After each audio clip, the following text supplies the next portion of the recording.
You sir. Thank you.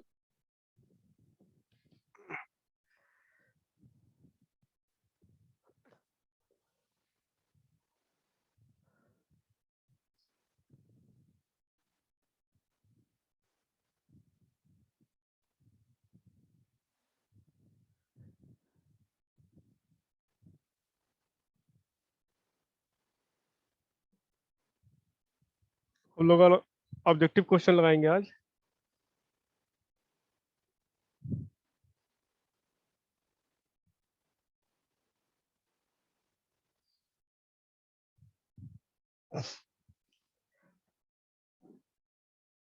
पहला question है,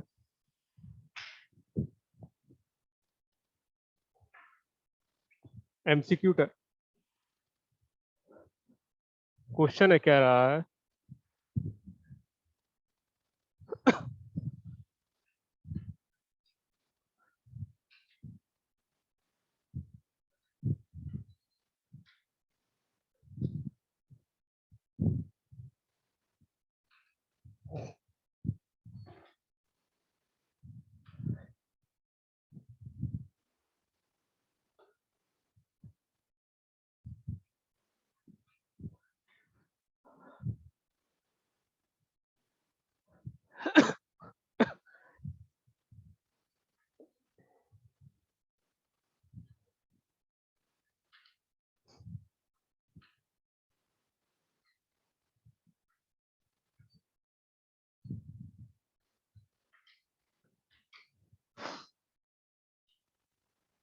mass density of the liquid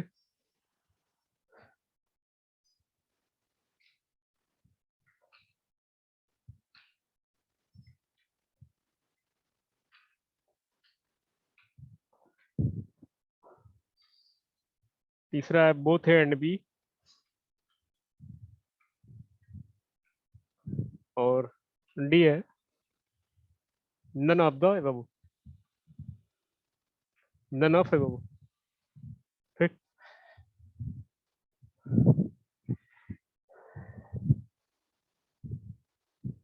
इस question में कह रहा है कि जो स्पेसिफिक वेट होता है वो किस किस पैरामीटर पे डिपेंड करता है। तो specific weight of the fluid depends upon the, पहला option gravitational acceleration. Gravitational acceleration मतलब small G, mass density, density of the liquid, mass density मतलब रो, और उसका सी की both A and B, and D है तुम्हारा none of the above. तो देखो सबसे पहले स्पेसिफिक वेट क्या होता है। देखो स्पेसिफिक वेट को हम गामा से डिनोट करते हैं। ठीक, स्पेसिफिक वेट जो होता है वो फॉर्मूला बताया था, it is the ratio of weight to the volume. Weight by volume को हम बोलते हैं, वेट अपॉन वॉल्यूम को बोल रहे हैं हम स्पेसिफिक वेट। तो स्पेसिफिक वेट हो जाएगा वेट अपॉन वॉल्यूम। तो वेट का फार्मूला क्या होता है, एम इंटू जी, वॉल्यूम का वी। तो एम अपॉन वी क्या हो जाएगा, रो हो जाएगा, और जी। तो specific weight gamma equal to क्या आएगा, रो जी आएगा।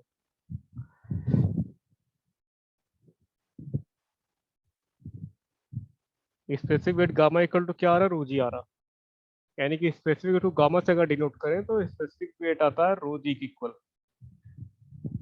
तो हम देख रहे हैं जो स्पेसिफिक वेट है वो डेंसिटी पे भी डिपेंड कर रहा और लोकेशन पे भी डिपेंड कर रहा। लोकेशन मतलब ग्रेविटेशनल एक्सीलरेशन। तो आंसर क्या हो जाएगा, both A and B, C option, G and rho दोनों पे। ठीक, अब सेकंड ऑब्जेक्टिव क्वेश्चन लगाएंगे हम लोग।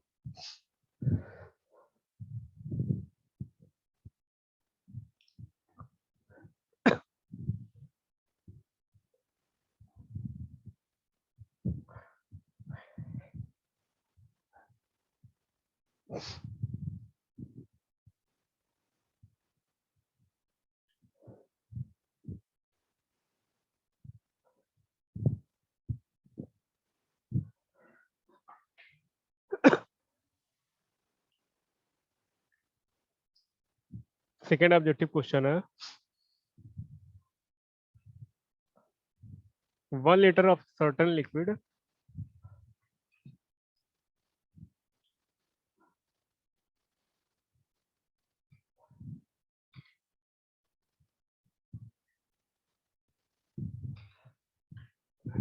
certain fluid weight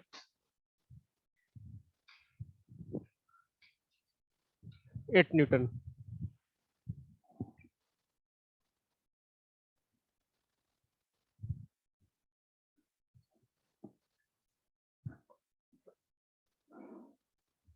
और वेट कितना दिया 8 न्यूटन.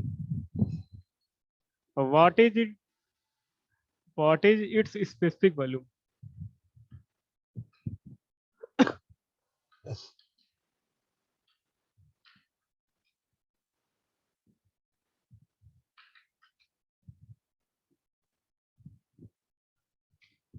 स्पेसिफिक वॉल्यूम क्या है. पहला ऑप्शन है 2.03, सेकंड ऑप्शन है 20.3, थर्ड ऑप्शन है 12.3, फोर्थ है 1.23.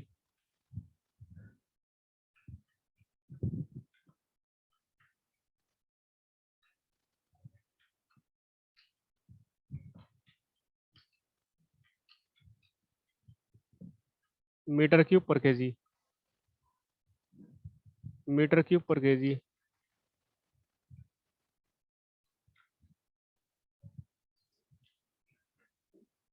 मीटर क्यूब पर केजी. देखो इस क्वेश्चन में कह रहा है कि हमको स्पेसिफिक वॉल्यूम निकालना है, तो इस चारों ऑप्शन में से क्या होगा, ऑप्शन करेक्ट होगा. देखो जब भी किसी टर्म के साथ स्पेसिफिक जुड़ जाता है, स्पेसिफिक मतलब होता है पर यूनिट मास की चीज निकालना. स्पेसिफिक वॉल्यूम का फार्मूला होता है, स्पेसिफिक वॉल्यूम का स्मॉल वी से डिनोट करते हैं स्पेसिफिक वॉल्यूम को. स्पेसिफिक वॉल्यूम होता है volume upon M, mass. Volume upon mass. तो वॉल्यूम की यूनिट क्या होती है, मीटर क्यूब होती है, और मास की केजी होती है, तो मीटर क्यूब पर केजी हो जाएगा. तो देखो वॉल्यूम अपॉन मास क्या होता है, 1/रो होता है, हम जानते हैं इस, क्योंकि रो जो होता है मास अपॉन वॉल्यूम होता है. मास डेंसिटी और density of the fluid, density equal to mass by volume. तो स्पेसिफिक वॉल्यूम जो होगा फार्मूला आ जाएगा 1/रो, यानी कि रेसिप्रोकल होगा डेंसिटी के, और यूनिट क्या होगी स्पेसिफिक वॉल्यूम की, मीटर क्यूब पर केजी. ठीक. तो अगर हम रो कैलकुलेट कर लिए तो हमको स्पेसिफिक वॉल्यूम मिल जाएगा. तो अब देखो रो कैसे कैलकुलेट करो. क्वेश्चन में क्या दिया, 1 लीटर दिया है. तो 1 लीटर का लिक्विड है, यानी कि 1 लीटर को पहले हम मीटर क्यूब में कन्वर्ट करेंगे. तो 1 लीटर को मीटर क्यूब में कन्वर्ट करो, कितना आएगा 10⁻³ से मल्टीप्लाई करना पड़ेगा तो मीटर क्यूब में. और वेट कितना दिया 8 न्यूटन दिया है. तो हमको डेंसिटी कैलकुलेट करना है. यहाँ से देखो डेंसिटी कैसे कैलकुलेट करेंगे हम.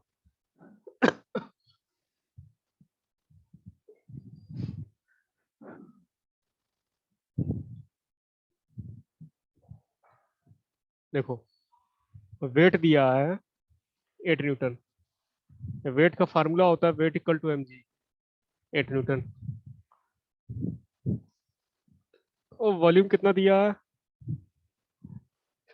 1 लीटर. तो 1 लीटर को मीटर क्यूब में कन्वर्ट करोगे 10⁻³ मीटर क्यूब. यहाँ से मास कैलकुलेट कर लेंगे तो मास कितना आएगा 8/g. जी 9.81 रखोगे या 10 रखो रो, तो कितना आएगा 0.8 आएगा. मान लो यहाँ पे हम 10 रखे 0.8 kg. तो मास कैलकुलेट हो गया, वॉल्यूम कैलकुलेट हो गया, तो डेंसिटी निकाल लेंगे. डेंसिटी का रेसिप्रोकल कर देंगे तो आ जाएगा, क्या आएगा, डेंसिटी का रेसिप्रोकल करेंगे तो स्पेसिफिक वॉल्यूम आ जाएगा. तो स्पेसिफिक वॉल्यूम निकालेंगे तो कितना आएगा 1/रो, या वॉल्यूम अपॉन मास.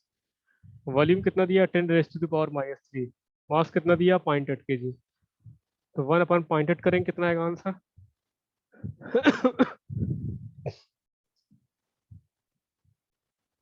1/0.8 करेंगे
देखो हम यहाँ से कैलकुलेट करेंगे तो आता है आंसर 1.23 इंटू 10⁻⁻23 -3 मीटर क्यूब पर केजी आएगा। डी ऑप्शन आएगा। स्पेसिफिक वैल्यू निकालेंगे तो डी ऑप्शन आएगा।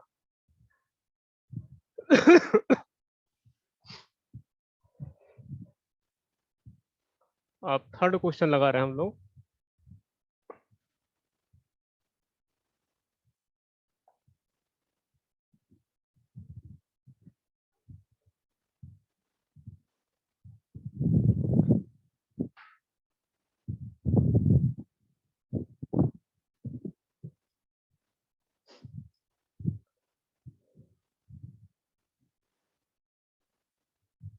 थर्ड क्वेश्चन है,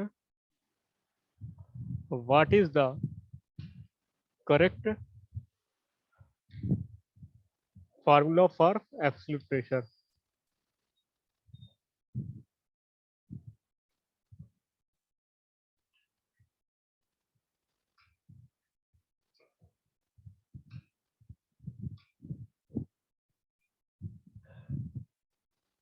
पहला ऑप्शन दिया है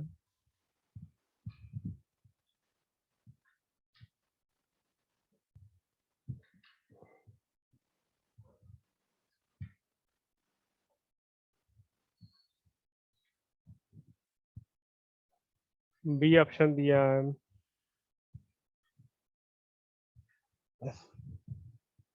vacuum minus atmospheric.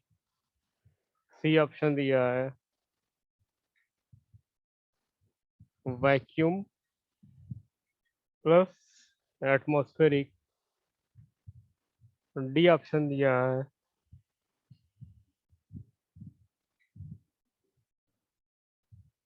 Atmospheric plus gas.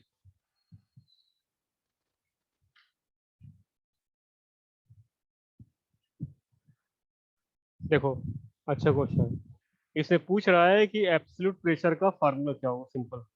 तो एब्सोल्यूट प्रेशर का दो फार्मूला होता है, एक होता है absolute pressure equal to atmospheric pressure plus gas pressure. तो यहाँ पर तो डी ऑप्शन करेक्ट हो जाएगा। अब हम जानेंगे कि एब्सोल्यूट प्रेशर क्या होता है, एटमॉस्फेरिक प्रेशर क्या होता है, गैस प्रेशर क्या होता है। ठीक। तो देखो हम एक फिगर बना रहे हैं, ये प्रेशर वर्सेज ये जीरो लाइन है, जीरो प्रेशर है ये।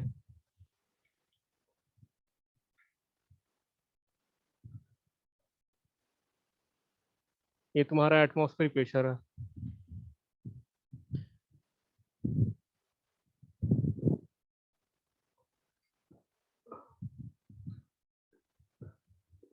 ये तुम्हारा एब्सोल्यूट प्रेशर है। देखो एटमॉस्फेरिक प्रेशर होता है pressure exerted due to environmental mass. Environmental mass के कारण जो प्रेशर लगता है किसी की बॉडी के ऊपर उसको हम बोलते हैं एटमॉस्फेरिक प्रेशर। ये बोर्ड है, चाहे ह्यूमन बॉडी है, उसके ऊपर भी एटमॉस्फेरिक प्रेशर लग रहा है। मगर हम लोग ब्रीथ करते हैं एयर को, तो एयर का जो प्रेशर है इंटरनल एटमॉस्फेरिक प्रेशर एयर का भी प्रेशर है, तो हम लोग ब्रीथ कर रहे हैं एयर को, तो अंदर जो बॉडी के अंदर जो प्रेशर होगा इंटरनल वो भी एटमॉस्फेरिक होगा और सराउंडिंग में लग रहा है वो भी एटमॉस्फेरिक है। तो एटमॉस्फेरिक प्रेशर दोनों कैंसिल हो जाता है, इसलिए हमारी बॉडी बैलेंस हो रहती है, बस्ट नहीं करती है। तो एब्सोल्यूट प्रेशर होता है, absolute pressure zero pressure line के रिस्पेक्ट में मेजर किया जाता है, यानी कि pressure is measured relative to zero pressure is known as absolute pressure. Absolute pressure zero pressure के रिस्पेक्ट में मेजर किया जाता है। तो किसी पॉइंट पे अगर प्रेशर निकालना, अगर जीरो प्रेशर लाइन के रिस्पेक्ट पे हम मेजर कर रहे हैं तो एब्सोल्यूट प्रेशर होगा। और एटमॉस्फेरिक प्रेशर क्या होगा, ये एटमॉस्फेरिक प्रेशर की लाइन है, ये तुम्हारी एटमॉस्फेरिक प्रेशर यहाँ से यहाँ तक, ये PATM है, ये तो कांस्टेंट होगा 101.01 इंटू 10⁻⁵ न्यूटन पर मीटर स्क्वायर।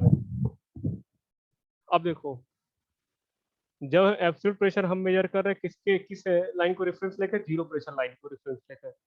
अब एक प्रेशर होता है gauge pressure. Gauge pressure is measured related to atmospheric pressure. Gauge pressure को हम मेजर करते हैं एटमॉस्फेरिक प्रेशर को रेफरेंस लेकर। तो मान लो अगर एटमॉस्फेरिक प्रेशर क्या हो जाएगा, हमारा ये रेफरेंस हो गया, एटमॉस्फेरिक प्रेशर लाइन है। अगर इस प्रेशर के ऊपर प्रेशर होगा तो क्या होगा, गेज होगा। गेज, ठीक।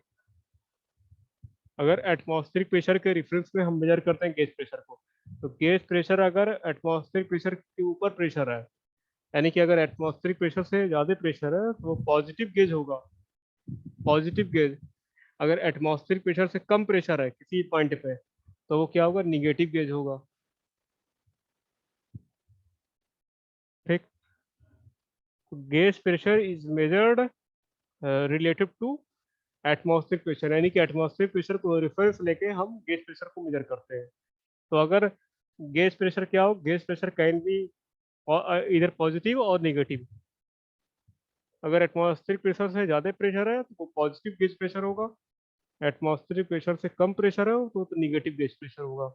और निगेटिव गेज प्रेशर को ही हम लोग कहते हैं vacuum pressure. Negative gauge pressure को ही वैक्यूम प्रेशर बोला जाता है कभी कभार। तो इसको हम वैक्यूम प्रेशर ही बोल सकते हैं, निगेटिव गेज प्रेशर को। एक होता है एब्सोल्यूट वैक्यूम, एक होता है सिंपल वैक्यूम। तो एब्सोल्यूट वैक्यूम का मतलब ये होता है कि हमारा जो कंटेनर, मान लो किसी कंटेनर में कोई मैटर है, तो उस मैटर को कम्प्लीटली अगर रिमूव कर दें या एयर को कम्प्लीटली रिमूव कर दें, उस कंटेनर के अंदर कुछ भी ना बचे, कोई मैटर, तो उस कंटेनर के अंदर कंप्लीट वैक्यूम होगा। तो कंप्लीट वैक्यूम के केस में जो प्रेशर होगा अंदर जो कंटेनर की, वो जीरो होगा, ठीक। जीरो प्रेशर लाइन होगा यहाँ पे, एब्सोल्यूट प्रेशर जीरो होगा, ठीक। अगर और फिर सिंपल वैक्यूम क्या होता है, सिंपल वैक्यूम का मतलब ये होता है कि हम कंप्लीटली एयर को रिमूव नहीं किए हैं, अभी कोई कुछ ना कुछ मैटर कंटेनर के अंदर भरा हुआ है, तो सिंपल वैक्यूम होगा। तो अगर हम वैक्यूम प्रेशर को मेजर करेंगे तो ये तुम्हारा निगेटिव गेज प्रेशर होगा, वो वैक्यूम प्रेशर हो जाएगा, ठीक। और एब्सोल्यूट प्रेशर को हम मेजर करते हैं जीरो प्रेशर